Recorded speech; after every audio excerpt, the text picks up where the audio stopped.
You, finding life rather dull, dreaming again of exotic places, wishing you were somewhere else? We offer you escape.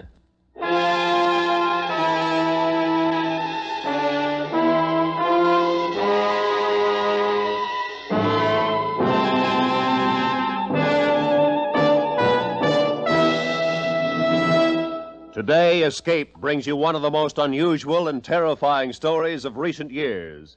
It is a story of such scope that the producers of Escape, in order to dramatize its full impact, will present it in 2 episodes.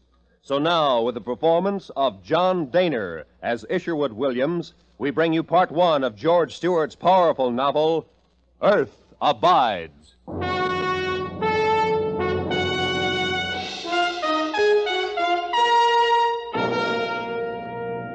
If a killing type of virus strain should suddenly arise by mutation, it could, because of the rapid transportation in which we indulge nowadays, be carried to the far corners of the earth and cause the death of millions of people.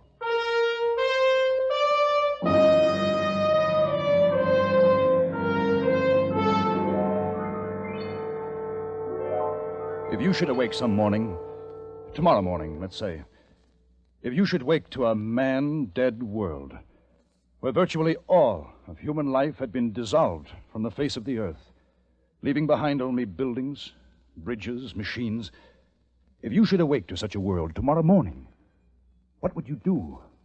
Where would you go?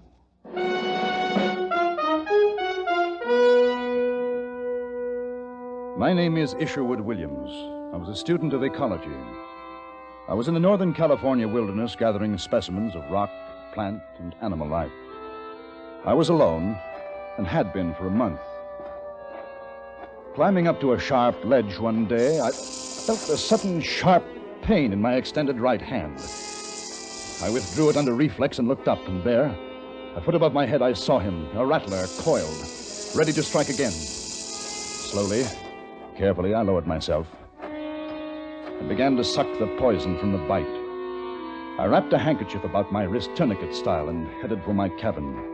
There, I broke open my snake bite outfit, cut a neat crisscross in my hand at the point of the wound, and applied the rubber suction pump.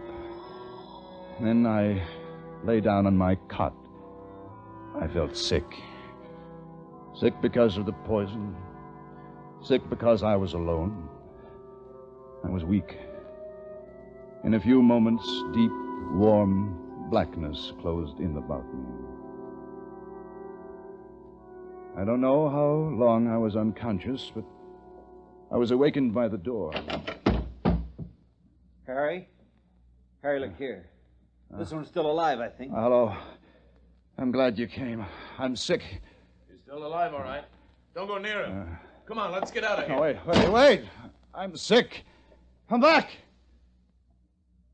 Why? Why did they leave me when they knew I was sick? What were they afraid of? I tried to stand. My knees were like sponge rubber. But finally, I was able to stumble to my chest of drawers. And then I saw the hammer, my rock hammer, resting on the top of the chest. And it suddenly became the most important thing in the world to me. If I can lift this hammer, I told myself, I will live. I wrapped my fingers about its handle, and I lifted it slowly, then let it down. I breathed a sigh of relief. I would live.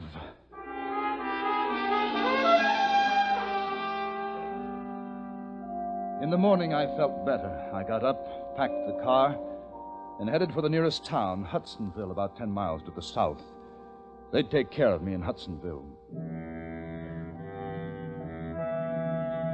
Consider, if you will, the case of the rats that once inhabited Christmas Island, a small bit of tropical verdure some 200 miles south of Java.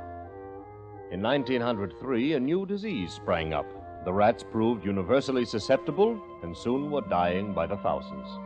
In spite of great numbers, in spite of an abundant supply of food, in spite of a rapid breeding rate, the species is now extinct.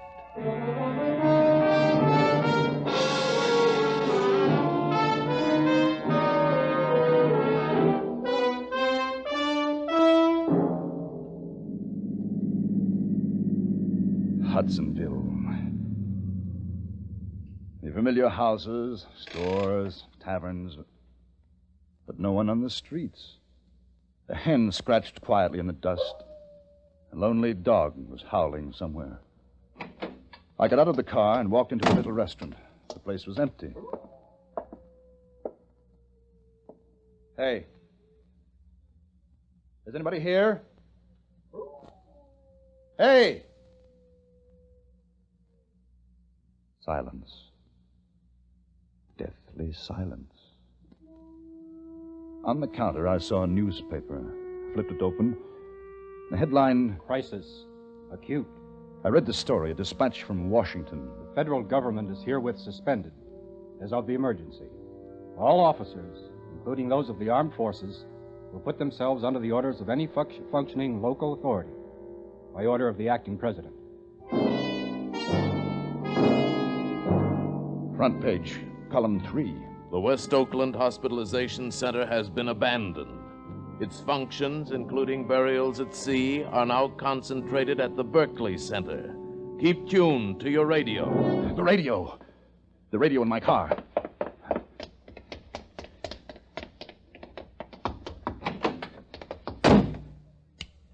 I turned the dial to the most powerful station in the vicinity. Static. Nothing but static. Desperately, I twisted it from one end of the band to the other, praying for a human voice, a bar of music, anything. There wasn't a single radio station still in operation. The horn. Someone will hear the horn.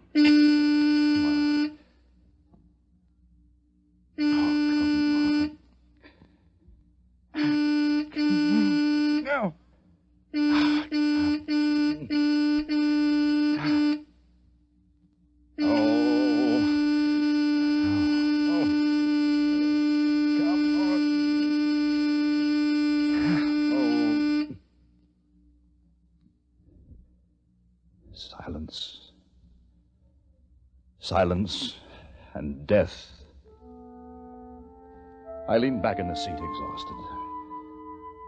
I sat that way for minutes before I looked at the paper again. The paper.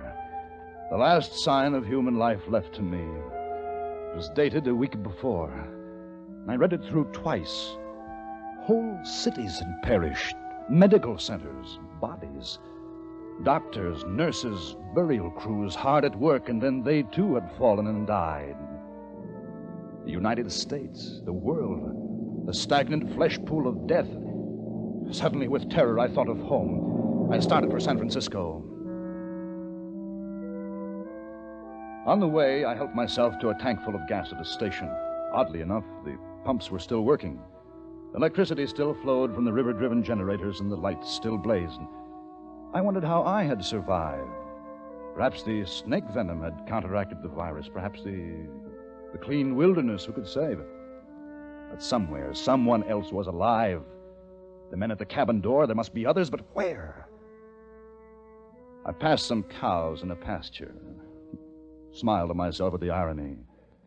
The world belonged once again to the animals. Ecological observation. Pedigree means nothing now. The prize, which is life itself, will go to the keenest brain, the staunchest limb, the strongest jaw. The champion boars will die in their well-kept pens, but the shoats will roam wild. In a few generations, their legs will grow slim, their bodies thin, their tusks longer. Man, they need nothing from man. I passed 4 or 5 cars on the highway, abandoned. But farther along, I spotted another car, and there was a man inside. I stopped and got out.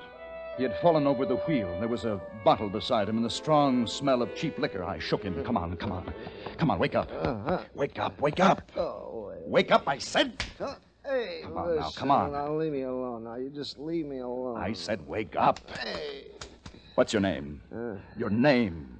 Oh, what difference does it make? Oh, come on, come on. Don't go back to sleep. What's your name? Barlow. Barlow's my name. 58 Barlows in the Seattle telephone directory, and I'm the only one left. Me. the dirtiest skunk of the lot. What am I doing alive? Answer me that. Go back to sleep, Mr. Barlow. Wait. Here. It's free on a house. Everything's on a house now. Have a drink. No, thanks. Let me tell you why I'm still alive. Because I'm being punished. I'm not good enough to die. Oh, goodbye, Mr. Barlow. No, hey, come on back. I'll buy you a drink. It's good. I'll buy you a drink. Look here, I got $500. I took it from a bank yesterday. You want it here? $500.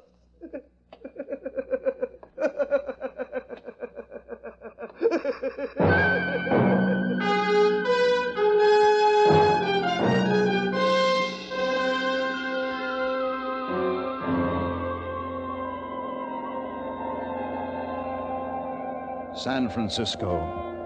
The mute, dead city of San Francisco. A naked forest of concrete with its empty streets, its ghosts of newspapers blowing across alleys. I crossed the Bay Bridge, stretched over the blank water. A single car, coupe, parked in an emergency recess, was its sole possessor now. The Bay Bridge. A final monument to the greatness that had been mankind.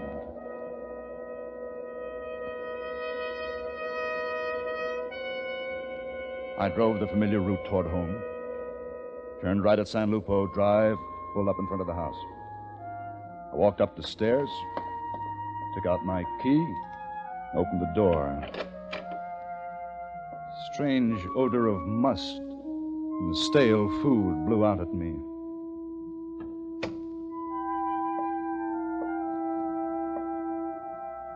Mom? Dad? Mom!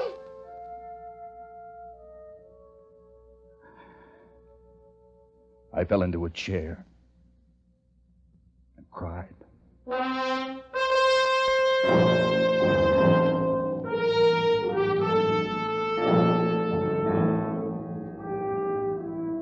Observation. The desert and the wilderness began a long time ago. Men came only in the latter centuries. They camped at the springs and wore faint trails through the mesquite bushes. They laid rails, strung wire, paved long, straight roads. After a while, men were gone, leaving their small works behind them. In 1,000 years, at a conservative estimate, man will be a forgotten stone in the jungle.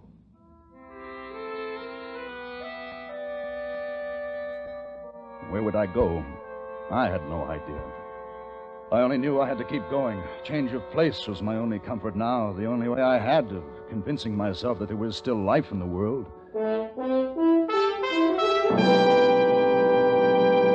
The snake bite began to hurt again, but it felt good, some small sign of living flesh.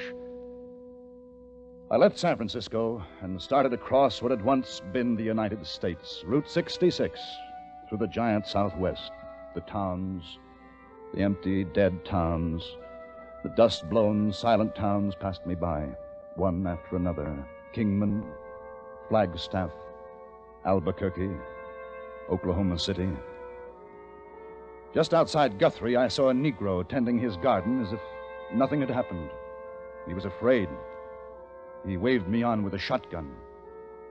In Tulsa, the sprinklers were still going in the park. I stopped. In Fayetteville, Arkansas, I heard music. Came from a little bar, neon lit, spitting its bright invitation to the empty street. I took my hammer and went inside. The bottles were stacked neatly, bar rag over the rack, and a broken jukebox, blazing in blues and reds, singing its song to the vacant, varnished tables. And you just want to jump up and shut down up. like a carnival. Shut up. It's love. Shut up. There's a sparkle Shut up. to me. Shut up! Shut up! Shut up! Well grounded you are, but you're soaring to where? Oh, but it's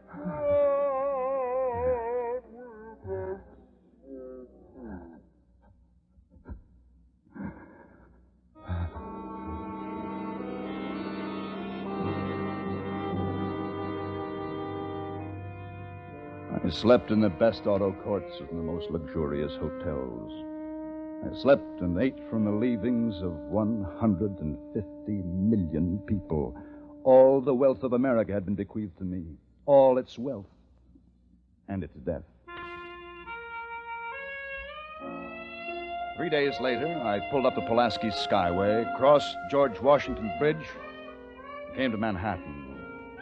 The splendid, slow-decaying corpse of Fifth Avenue, the sable mink in the windows, the silly traffic lights changing color at naked intersections.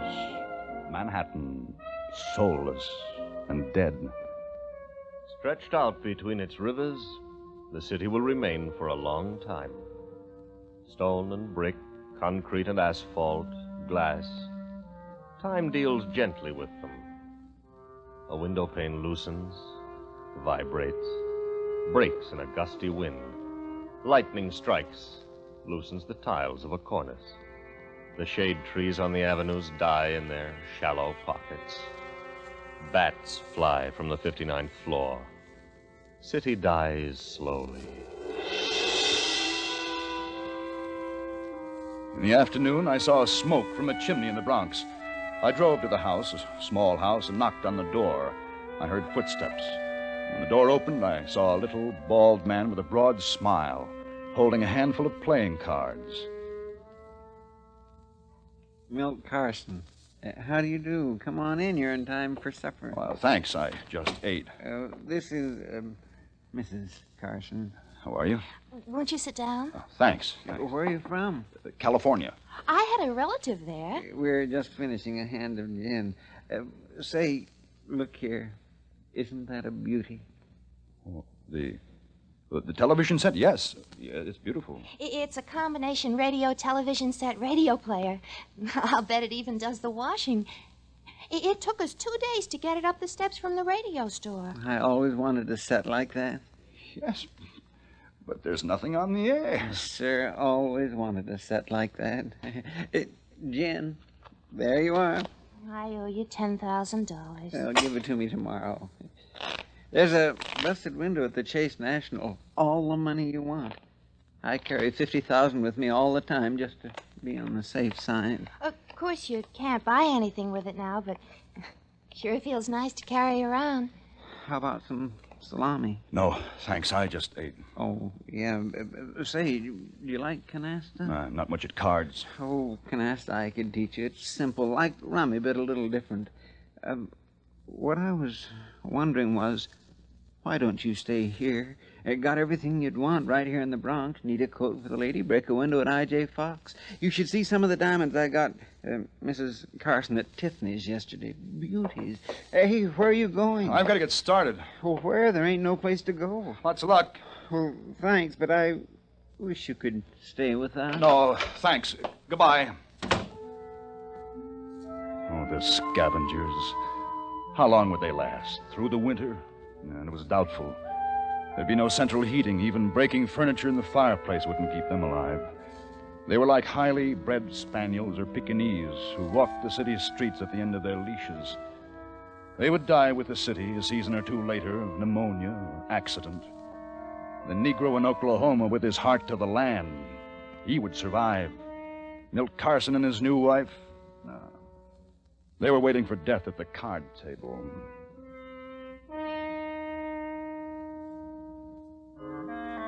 Two weeks later, I was in San Francisco again. The streets were just as bare as when I left. The lights were still on, but dimmer now. Water flowed still from the faucets. But San Francisco had a new population, the dogs. They hunted in packs, all breeds bound together in the common search for food. Danes, Dalmatians, Scotties, toys, all of them. The dogs had taken over the city. And I decided to move back into the house because of the familiar things. Late one afternoon, I went out to look around the neighborhood, and I heard the yelping too late. As I looked around me, I saw myself being surrounded by dogs. They were hungry, ravenously hungry, and they started to close in. The car was on the street some 50 feet away. If I could make the car. Bulldog made a lunge for me. I kicked violently and started to run. They were after me, some of them running at my legs. He reached the car, opened the door, and slammed it. They climbed to the window, baring their fangs, their red tongues wet with hunger. But I was safe.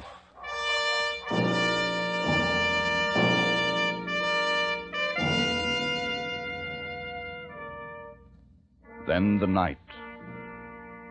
And that night, the lights went out. The lights. The lights. Hey, the lights. What's happened to the lights? I looked out over the city. It was black. Black as death. The age of electricity was over. Finished.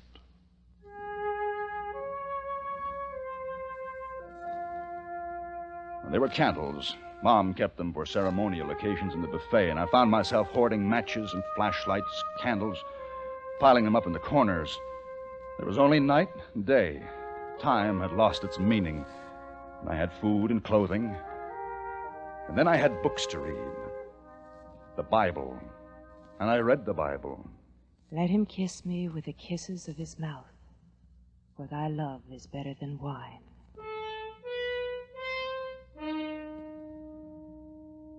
There was a faint but unmistakable light burning that night a mile away on Nob Hill.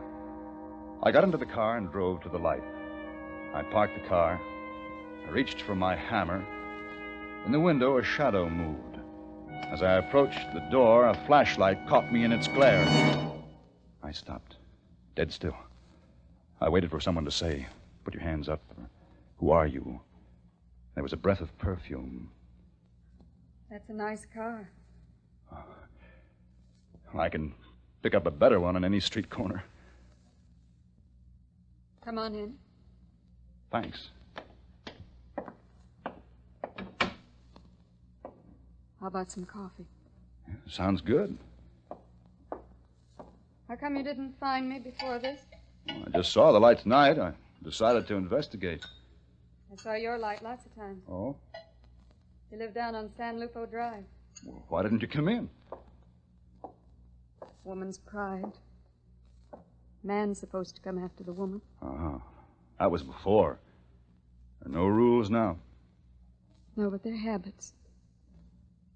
Want yours black? Yeah, black's fine. I don't want you to think you're the first one I've met. There were 5 or 6 others.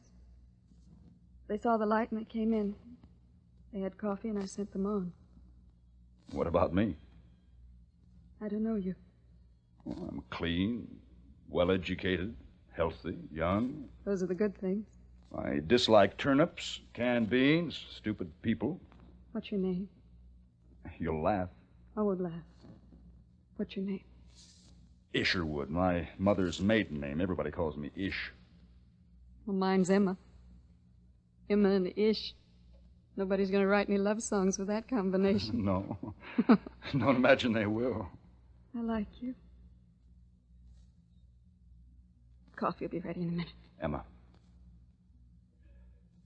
will you come and live with me? I don't know you. What is there to know? That I like you, you like me, that we're both alone. Emma? What? Emma? Yes. Good. Ceremony. There ought to be some kind of ceremony. Have you a Bible? Bible? On the mantle. I've never used it. I just had it. Here. Give me your hand. Now, we shall be together always.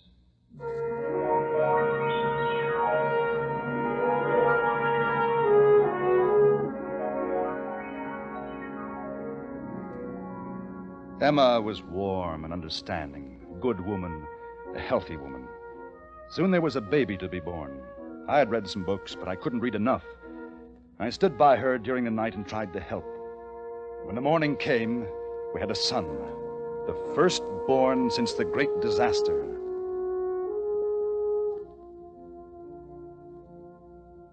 Then there was the matter of time. We won't need to know the exact hour. No, that's true. The clocks have stopped, but what's the difference? We eat when we're hungry and When we're tired, we go to bed. But the months and the years. It's important to know when the year ends. Oh, that's what I've been doing out on the porch. What is that thing out there? It's a transit. I set it towards the sun, and when the sun reaches the winter solstice, I know that to be the shortest day of the year. And that will be our New Year. New Year's Day isn't the shortest day of the year. No, December 21st is. And we'll make that our New Year. Man's always been trying to get close to that date for the New Year, but calendar makers always went off. How long will it be? A few days. And then it'll be 1950 what? No. That was the old calendar. This will be our year 1. The year 1. We must call it something. I know. We'll call it the year of the baby.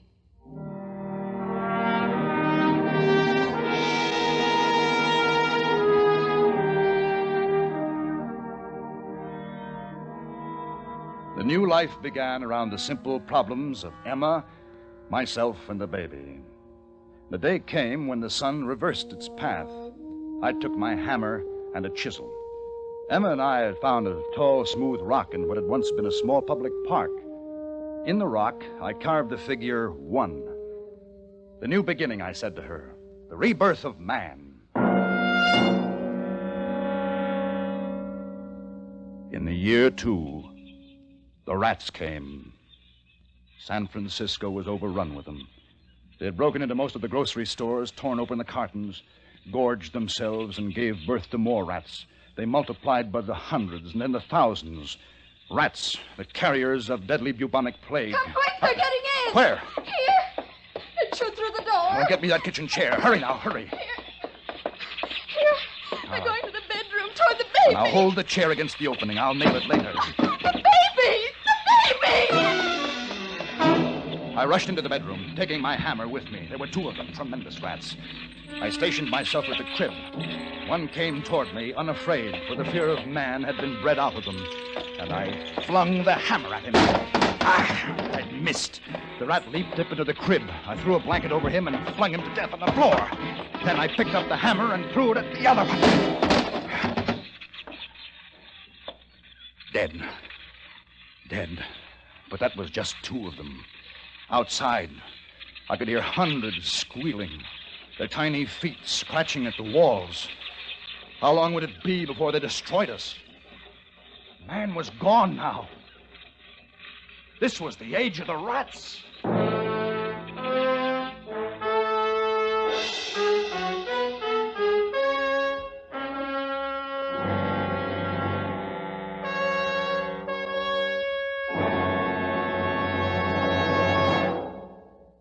Escape is produced and directed by Norman MacDonald.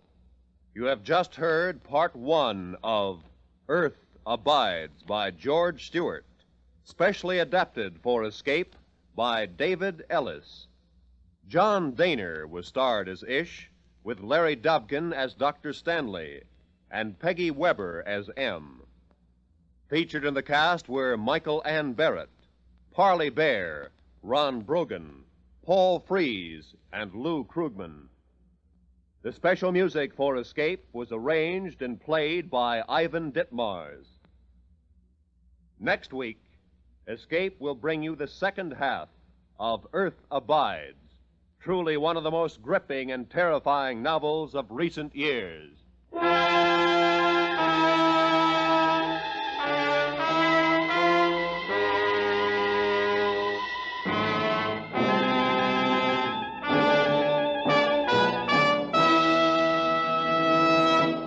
This is CBS, where you spend an hour with Frank Sinatra every Sunday afternoon on the Columbia Broadcasting System.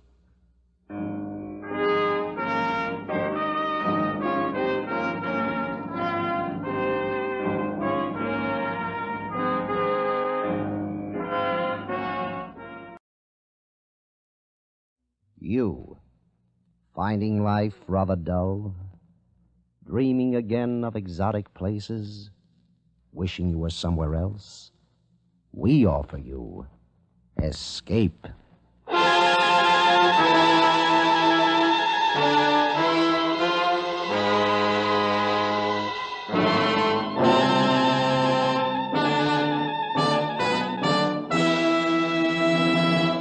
Today, with the performance of John Daner as Isherwood Williams, Escape brings you one of the most unusual and terrifying stories of recent years. George Stewart's powerful novel, Earth Abides.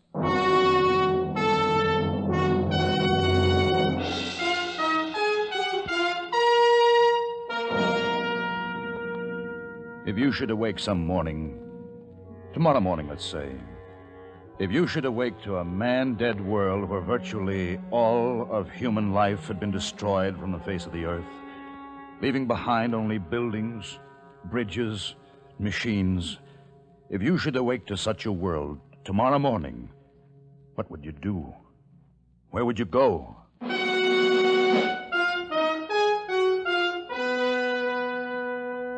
This is the year 3. My name is Isherwood Williams. It's 3 years since I returned from the lonely mountain country of Northern California to find that mankind had virtually vanished from the earth. Some unknown virus had scourged him from his high place among animals. His great cities were tombs. His entire civilization was crumbling. I toured the emptiness that had once been called America. From the silent towers of Manhattan to the Golden Gate Bridge, I saw in all 10 human beings still alive.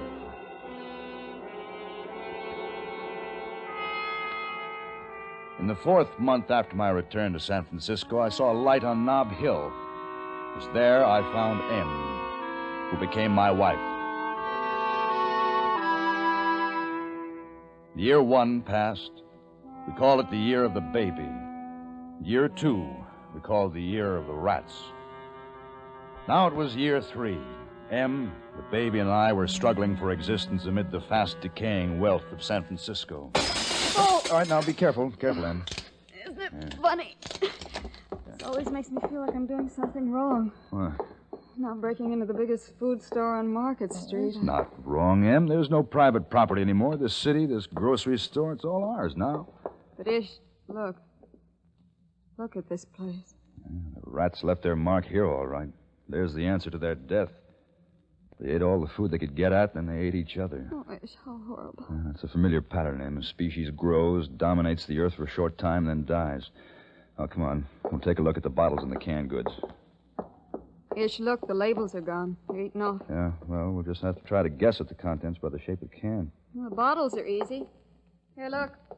Bottles of real lemon juice. Fine. This should be corned beef. Look at it all. Tons of it. We could live on just this forever. No, Em. We can't be scavengers forever. That's why the rats died. Em, we've got to grow things. We've got to bring something new into the world. Oh, come on. Let's get some of this stuff home.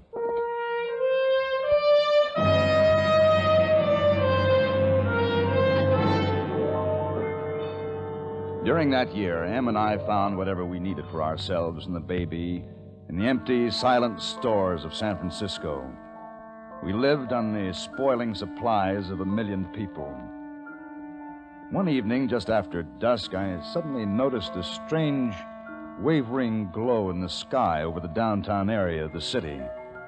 I called Em to the window. There was a smell of smoke in the air. Fire, Em! Ish. San Francisco is on fire! Ish. Isn't there something we can do? No. If there were, must be 3 square miles of flame. What started it, do you suppose? We'll never know. Oily rags in the basement, some gasoline explosion. Could be any one of 1,000 causes. Will it reach the house? No, I don't think so. Wind's blowing it away from us. It'll burn itself out in a day or 2.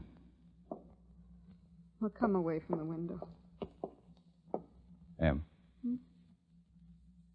Em, do you smell gas? I don't know. Smells like it to me. Open the door to the hall. Yeah.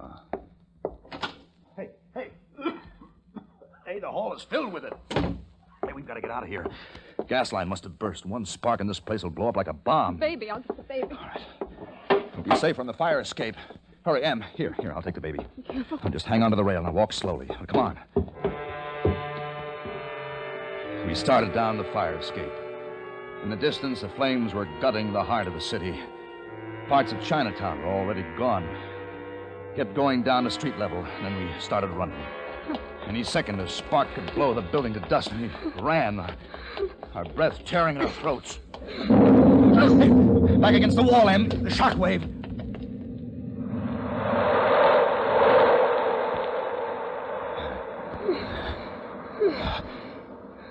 Em, you all right? Oh, my God.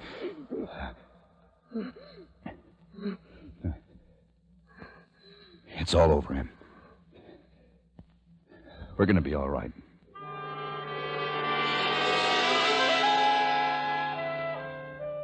We moved to another section of town that had been spared by the fire.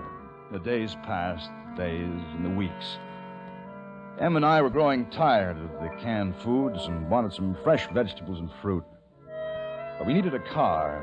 One day, Em and I found a Jeep in a garage. In the storeroom, I found new tires to replace the rotted ones the Jeep had been standing on. Will it work? Well, after 2 years, hard to say. I'm no mechanic. All the cars to choose from, and we picked something like this. I always wanted a convertible. Maybe a Cadillac or a Packard. It's more useful and more durable. Besides, it's all we need. All right, Em. Let's try it. Step on the starter.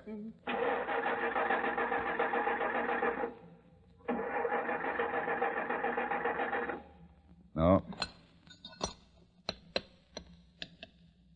right, now try it. Oh, come on. Come on, start. Oh.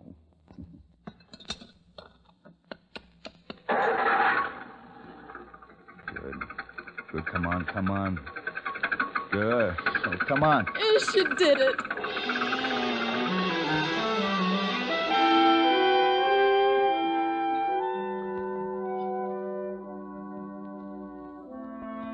One night, several months later, Em shook me awake. Ish. Huh? Ish, wake up. Hmm? There's something outside moving around. What? Right by the window. Give me the hammer. Be careful, Ish. I'll be all right. I'll come with you. Now, stay here. I'll be right back.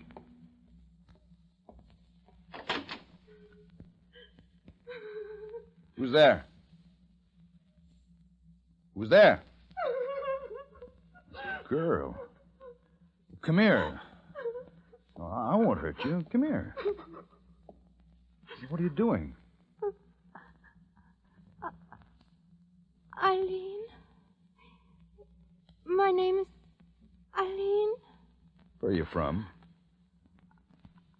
Eileen. Hungry. Well, come on inside. Eileen?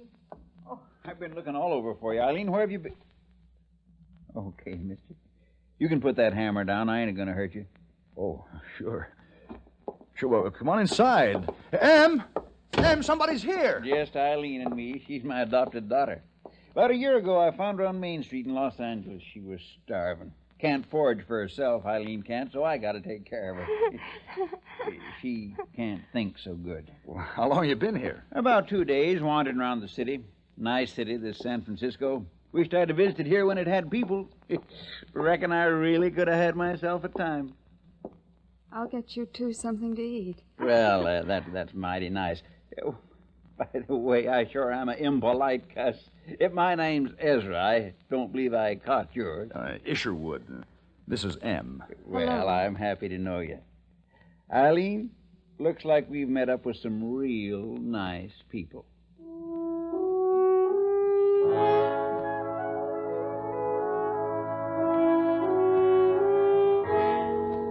Ezra and his new daughter Eileen stayed with us, made their home in the house next door. Now the year 3 has passed. We called it the Year of Ezra.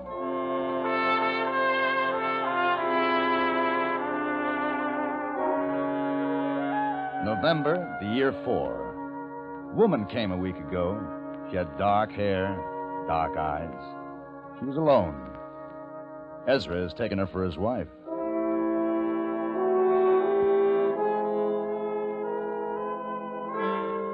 June 9th, the year 5, our second son was born this day. We named him Joey. April, the year 6. 2 men and a woman have come. George says he's a carpenter. Harry worked in the bank. Well, he'll have to learn a trade. The woman is called Mabel.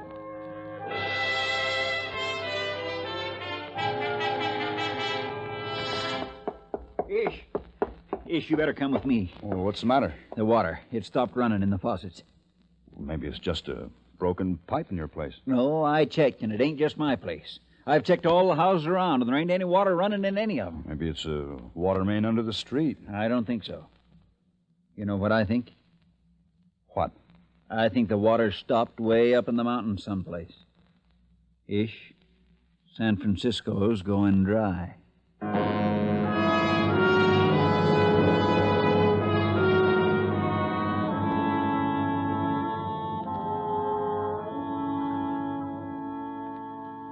In 2 weeks, not a drop of rain. Ezra, we can't go on boiling the water forever. If we're going to live, we've got to get out of here. Yeah, but there's still all them canned goods. That's what's wrong, Ezra. We've been living off the old instead of building something new.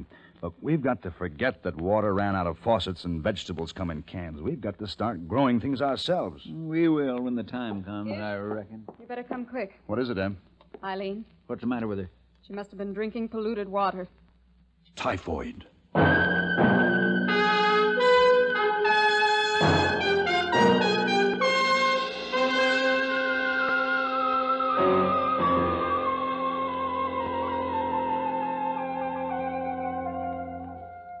Well, what does the book say, Ish?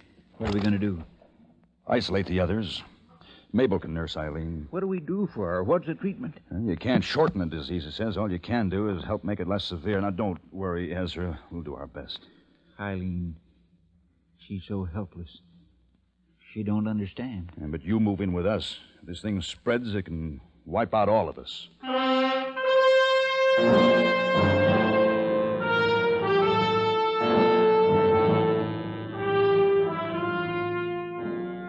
Well, Ish, another case. Who is it? George. Move him in with Eileen. Get another bed in there. You won't have to. What do you mean? Eileen's dead.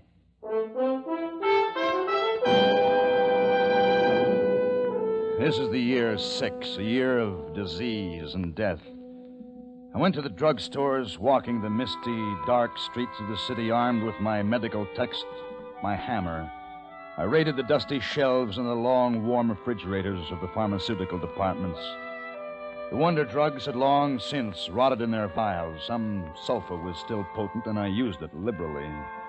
Yet case after case of typhoid broke out. Some lived, most died, including our firstborn. Our little community, upon which I had pinned the hopes of a new birth of mankind, had dwindled from 12 persons to 7. 5 adults, only 2 children. You've got to get some sleep, Ish. How many of us are left, Em? Count them for me. Ezra, George, Mabel, our second son, Joey, and Ezra's boy. You and I. Oh, Em. Em, what's the good of starting again? We're being exterminated from the earth, every small being of us, so things can become green again. There are 7 of us, Ish. Once there was only me, and once there was only you. Alone and separated. There are still 7. Oh, Em. Em, what would I do without you? Go to sleep.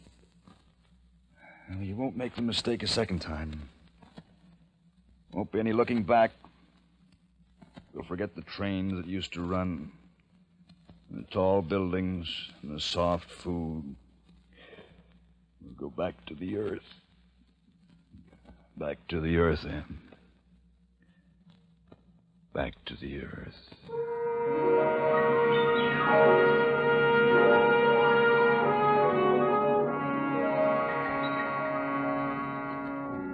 We left San Francisco, we few survivors. We packed only the essentials, the machines, the conveniences. We left to the sun and the wind. From this time on, we'd work in the soil. The decay of the old times was behind us now. We went south and east until we came to a watered land, green with growing things. This would be our Eden. Here, without the memories of a dead people about us, we would begin mankind again.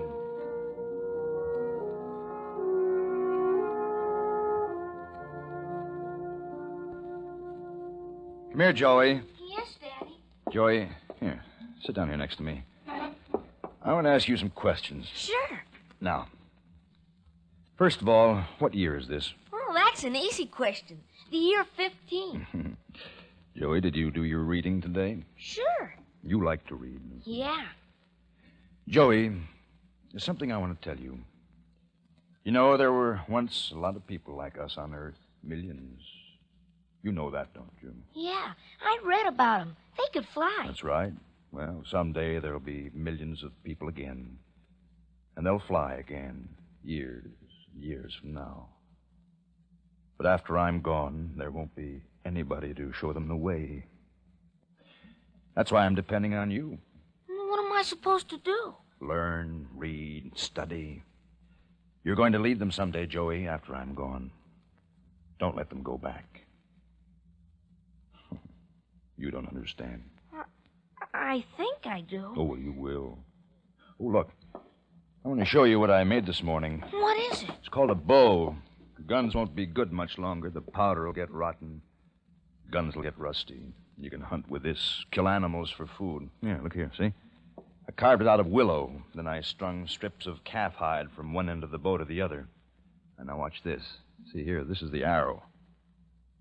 That's fun. Let me try. All right, here.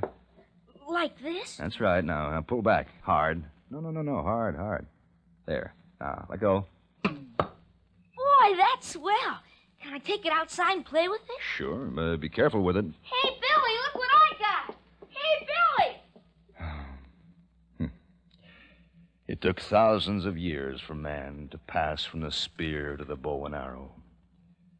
I've just done it in 5 minutes.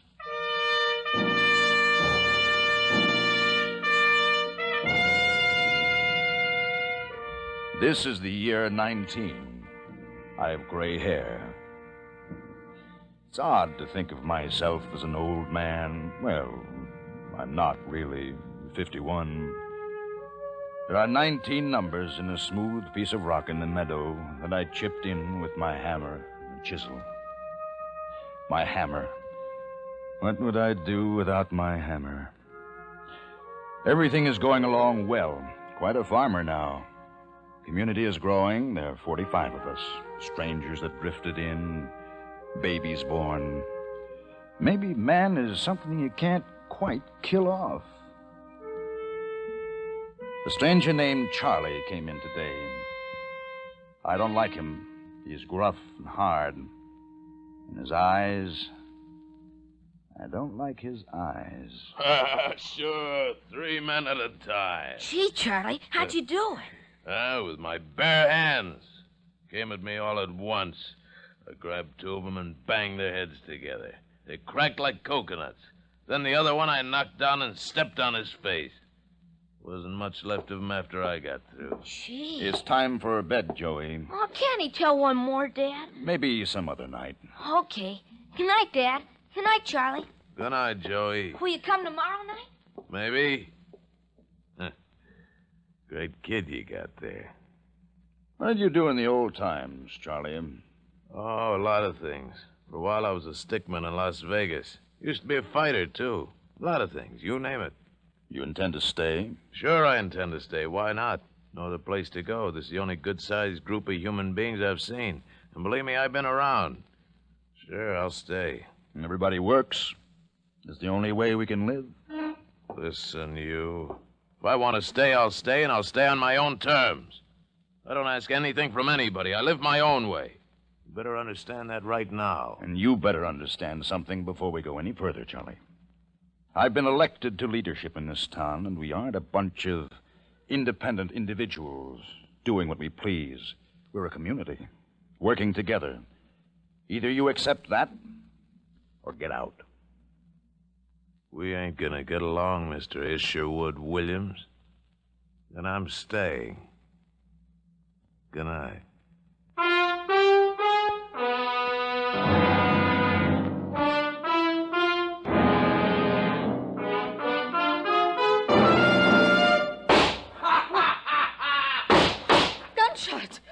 Ish, what is it? I don't know. Don't go out there, Ish. Ish, he's roaring drunk. Where is he? Right outside. Yeah. What's the matter? Are you afraid? Come on out. Ish. Ish, don't go.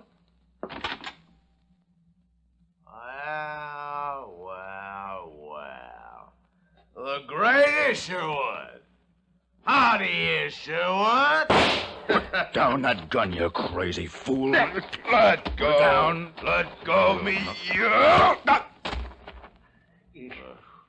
Ish, are you all right? Never mind me. Get that gun away from him. Get George. Yeah. Where's George? Bring George. Let's see George take this gun away from me. Hey, George, come on and try to take this thing away from me. Hey, what's going on here? Charlie, give me that gun. Nobody's taking my gun away. It's mine. Charlie. What's mine is mine. Stay away. Give me that gun. Stay away, George. Stay away.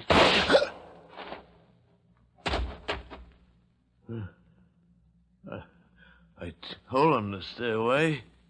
George. George! He's dead. All right, you. You've done enough damage with that thing. Hand it over.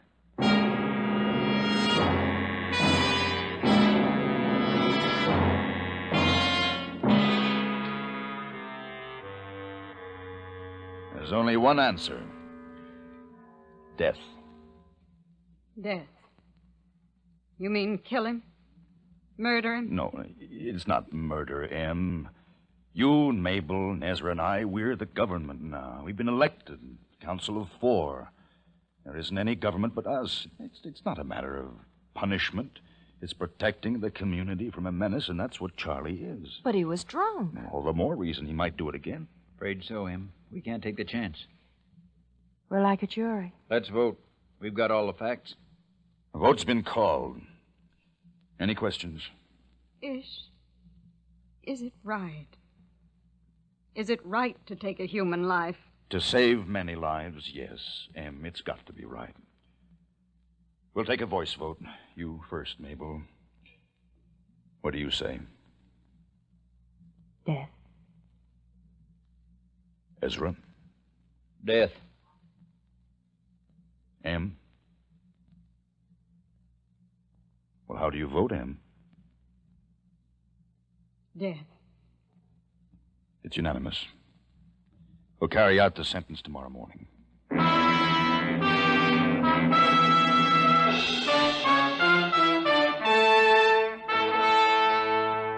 Council of 4 had made its decision. This was not killing in passion or rage or hatred. This was the deliberate and sane elimination of an enemy. Early in the morning, we tied Charlie to an oak tree. Ezra took Charlie's revolver. Charlie stared at him with childish disbelief. He gasped, slumped into his ropes, his mouth red with blood, his eyes swollen in death. The power of the new state was born.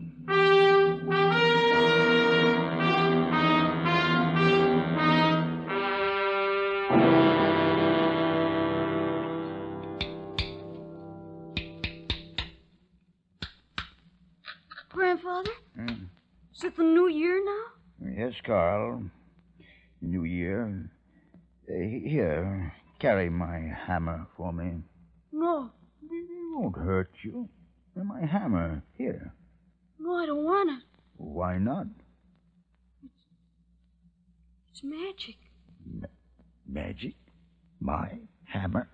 Aunt Phyllis says your hammer's magic. She says you're magic. Carl, it's just a plain, ordinary hammer. No, now. Carl, don't be afraid. No, it's magic. You're magic. Dad. Hello, Joey. Carl, go and play. Sure, Dad. Goodbye, Grandfather. Joey, what's the matter with them?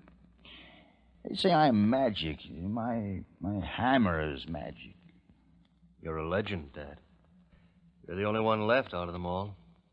Ezra, George, Mabel, Mother M. All gone now. Only you. The hammer's a symbol. Symbol of leadership. Yes. Yes, that's the way things happen. You're the only one that's lived through from the old times. The only one. The only one. Joey. Yes, Dad? I'm old. Very old. And I can't see very well. Did I make the numbers clearly? Yes, Dad. 48. The year 48.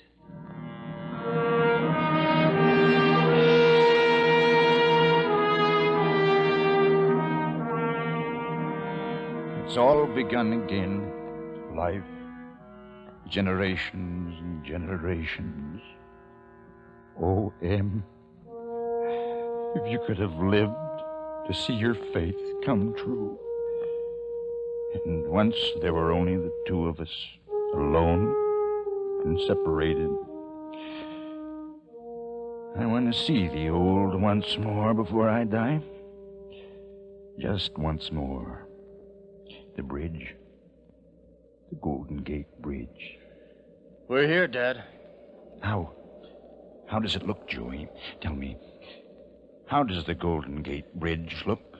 It's old and rusty, but it's wonderful. It's beautiful. Is there a car? Small car on the bridge? Yes, Dad, it's still there. Can you still see buildings across the water? Only a few, Dad. It's mostly overgrown. But the hills behind the city are beautiful today. Good. Joey, here. Here's the hammer. Yes, Dad. You're the new leader now. And the hammer has always been the symbol. Pass it on to the best of them. And, Joey, don't let them make a god of you. Let knowledge be the watchword. Oh, will you understand, Joey? I understand, Dad. Know the earth, Joey. Know the earth.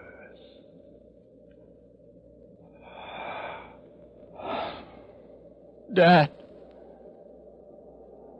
Oh.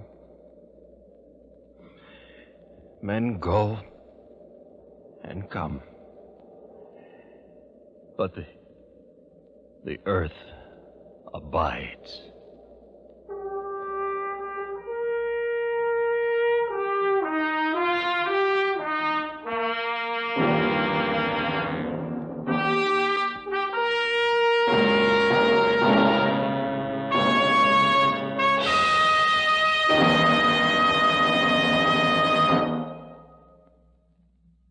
Escape is produced and directed by Norman MacDonald. You have just heard Earth Abides by George Stewart, especially adapted for Escape by David Ellis. John Daner was starred as Ish with Peggy Weber as M. Featured in the cast were Michael Ann Barrett, Parley Bear, Jeffrey Silver, Paul Frees, Lou Krugman, and Larry Dobkin. The special music for Escape was arranged and conducted by Ivan Ditmars. Stay tuned now for Make Believe Town, which follows immediately on most of these same CBS stations. Roy Rowan speaking for CBS, where you spend an hour with Frank Sinatra every Sunday afternoon on the Columbia Broadcasting System.